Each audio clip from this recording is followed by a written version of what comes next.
Hello everyone, Jeff with the Halcyon Masters, and today's video is about heroic ties and the lore that connects our vainglorious heroes together.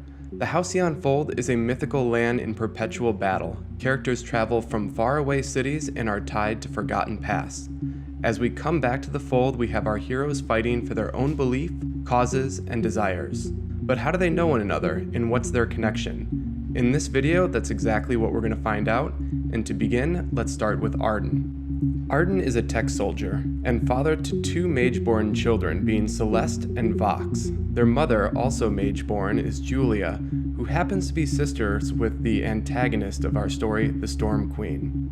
The Storm Queen's personal army is the Storm Guard, which is made up of Catherine, Kestrel, and Daisy. Well, not that Daisy, but we're going to talk about that one in just a little bit.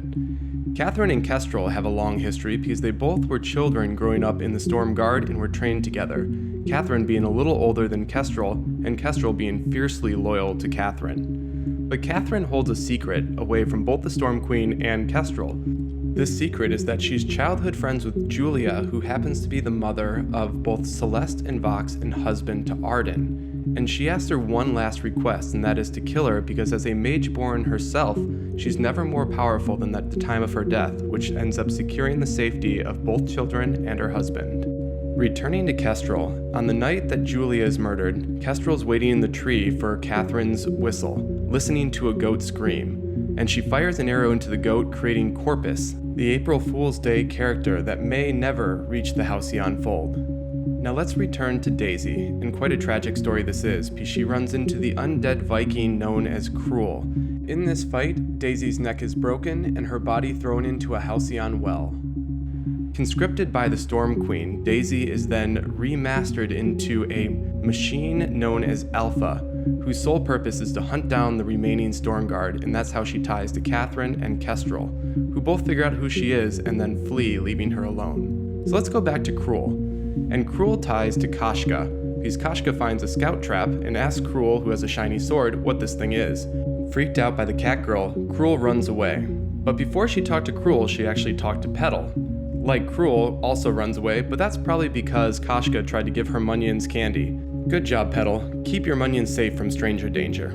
The final interaction is that Kashka also asks Adagio what the shiny thing is, but Adagio gives her a little burn, so Kashka runs away. Now, Adagio's interactions are a little more mysterious. First of all, Lyra may show up in the Dark Parade, and Blackfeather and Finn are both looking for a blue feather so that they can wake up the princess that they kidnapped and then knocked into a coma through a prickle of a thorn.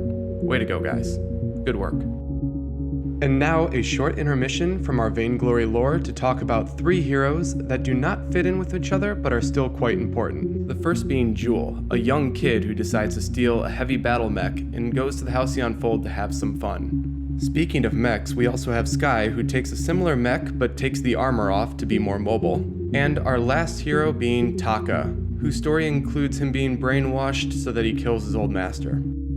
Alright, let's go back to Kashka. She's making some trouble outside of a village, and the village decides to hire Saw to get rid of the cat, and Saw does Saw things. So he goes up, burns down the forest, destroys a bridge, and puts their mayor in a chokehold so that he can get paid. Alright, Kashka one more time, not this Kashka, Red Lantern Kashka. It's the only time we're going to use a limited edition skin because she knows Ozo. And Ozo's ring is of a scarf monger who ties to the adorable little baby dragon, Scarf. And Scarf will end up growing up to be a big dragon, probably laying waste to a bunch of stuff and taking over the world. Speaking of Ozo, he's a carny, and carnies tend to run together, and that's how we tie to Ringo, our favorite drunken shooter.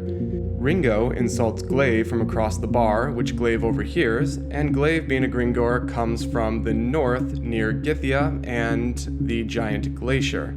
Now, the glacier is home to Rhyme, our crusty old ice mage, who's tied to Lyra at the time that they formed this glacier.